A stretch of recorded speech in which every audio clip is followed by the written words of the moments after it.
Okay, well, we are somewhere in the new year now, and I just wanted to talk with you a little bit about a dream that I had recently. Um, and I just called it the misunderstood mantle. It was a very interesting dream. Um, I was walking along in a field, and there seemed like there was a section of the field that was overlooked, and it might have been like a bramble there or something. But anyways, I thought, well, I'm gonna investigate. I know probably everybody else avoids this area, but I'm gonna look.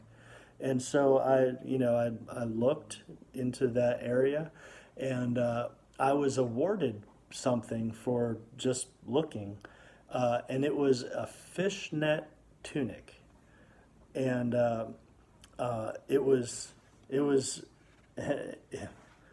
interesting. Other than just already being an interesting thing, and the fishnet, was the loops or whatever were about a square centimeter, and every knot, you know how fishnets are, they have knots that make the whole thing fit or work or whatever. Every knot had a diamond or a jewel kind of woven into it. So as you can imagine, there was a lot of diamonds and a lot of jewels, and it was like it was instantly placed on me. I didn't have to try to put it on. It was just instantly on me, and um, everybody around, I just looked fabulous. It Of was course, the you're my light, son. yeah, the light just hit those jewels and diamonds, and like this beautiful light shot out in every direction, and everybody, in a large area was just drawn to, like, what is this? What is this light? And so everybody was coming to see, and as people were coming, I realized that this was like, it wasn't originally mine. It was historically someone else's, and I there's like parts of the dream that I couldn't get, but one of them was the name. I think it was either Jacob or Joseph. I have a strong feeling that it was Joseph, but they said that the original owner was very misunderstood in his time, because the person received a lot, and people would look at him, people that lived in his time would look at him and say, "Oh, he is this type of person." And if we say it was Joseph, they'd say, "Oh, he's a dreamer, and he interprets dreams, and he hears things, and he interprets things, and this is what he does." And he's Pharaoh's secondhand man, and like only Pharaoh is above him, and so he's over all of Egypt. Everything that they saw about Joseph was correct, but it wasn't his main thing. It wasn't his main calling. That part was overlooked. It was always misunderstood. And I'm not saying that I understand it. I'm just saying that that's what was shown to me, that it was greatly misunderstood, and basically that's what we're called to. It's not that we have to be perfectly understood in everything. We're just the messengers. God gives us something, and our it's not my responsibility to save you. That's I'm He gives me a message, and I'm responsible to deliver the message, not to read it to you, and not to make you do anything. I'm just the delivery guy. and God does what He wants with it once it's delivered. If I keep it to myself, then that's on me, right? Mm-hmm. So what He was showing me is, like Joseph had the ability, after interpreting the dream of Pharaoh, to organize and orchestrate things in Egypt to not only save all the Egyptians from a terrible famine, but to also save up enough to save his family, who was not in Egypt at the time, and many other families around the known world at that time. And because of Joseph's abilities, he was able to save all, or I should say, he was able to be used to save all of the other families in that famine. But that wasn't the main thing, even though that's what we see. His main thing was to give away what he had. That was part of his main thing that we don't see. And that's what our calling is as well. You know, if you look at a fishnet, yes, it catches a lot of fish. But the thing that it does really well is it lets everything else pass through. That's true. Lets all the water. If you caught all that water, you wouldn't be able to pull up the fish.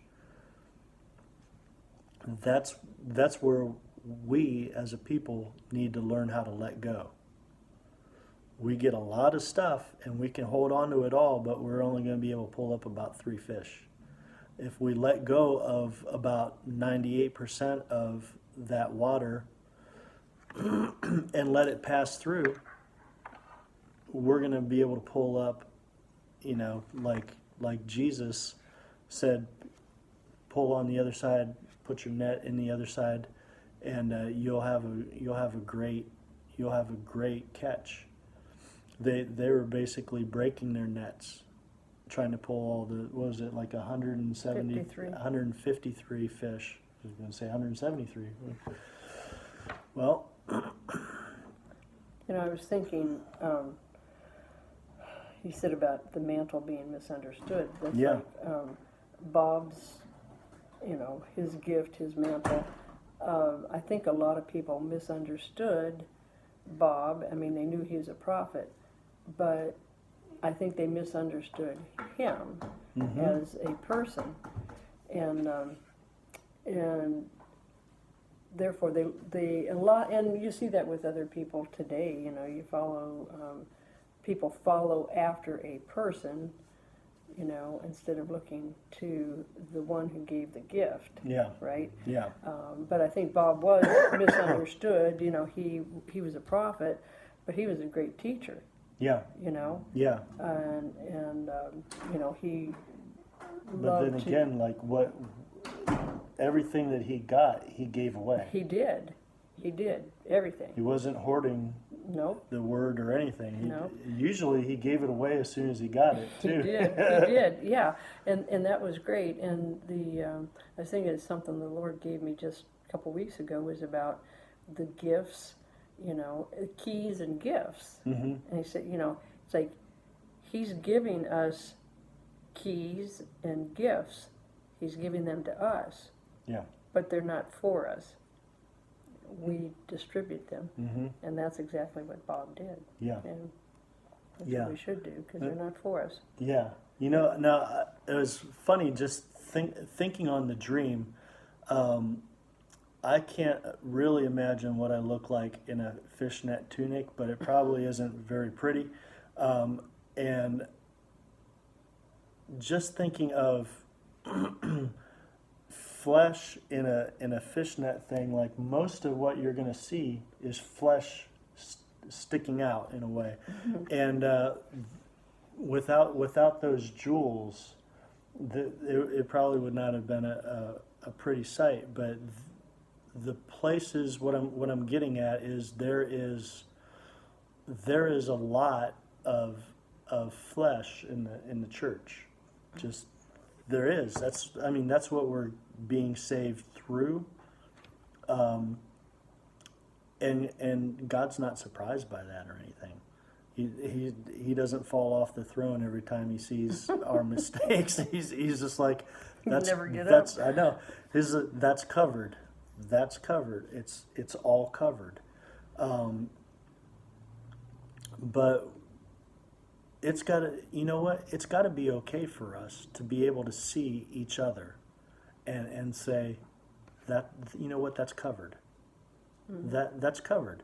It's a, you know what? The jewel that he's put in that relationship, the knots.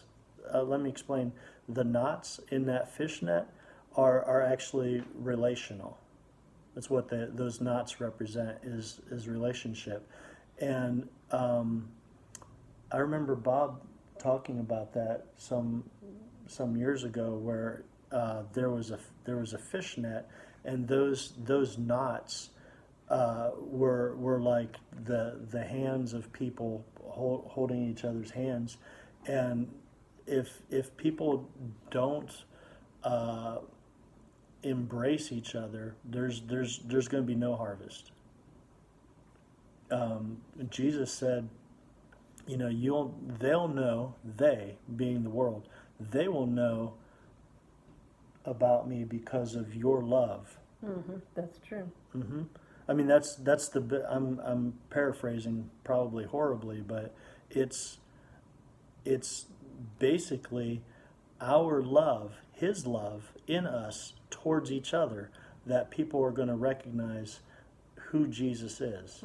And if we don't start showing that, and we don't embrace each other in our differences and accepting each other, the flesh sticking out, and say, you know what, God's got that covered, and it might even be a little offensive, but God's not offended. He's working with you currently so that you become the prize that he died for, and we'll get past this. That's the whole. That's a good part, if not the whole part of the message. Is we got to get past ourselves, embrace each other, so that diamond's never going to appear if we don't embrace ourselves. It was in and part of that knot. And the thing is, we, as we die to self daily, and I like to say momentarily, but as we do, and we take on His divine nature, and His divine nature is love. So, we can love one another. Yeah. Okay, we can love one another and begin to see people through the eyes of God, not through our eyes. We see somebody that just got saved, and I heard Mike Bickle mention, I'm going to say his name wrong, Cayenne, is it Cayenne or something like that? Oh, Kanye. Yeah. Kanye West. Yeah. He said, look, he is born again, but he's a baby Christian, so he may not be saying all the things right, but we need to give him grace because he's doing a great work. Yeah. He's a baby Christian, and he's doing a lot more than probably some that's been around for a long time. They're still sitting on their bottoms reading the Bible once in a while, but they go to church on Sunday, So he didn't say that. He's just saying he's a baby Christian. But, so as we begin to see people through the eyes of God, through His love, and accept them as He does, just like He accepted us, and we had to grow up into Him. So as we die to self, take on more of His nature, which is love, see people, that's going to come together, networking. Yeah, and that diamond, He is the diamond. Yeah. And that's what's going to draw everyone together. Right. Yeah. So yes, it's our embracing of each other, but it's Him that is in the midst. Right. So when people hear us, if they could just close their eyes and forget that they're seeing a person, that they're hearing the heart of God. Yeah. Yeah. That's what we want. You know, we Well, just amen. And it's not for us to keep; it's ours to give to away. give away. Yep. So, well, we Anyways. bless you with that. Yeah. Amen. We'll be back with more in a little bit.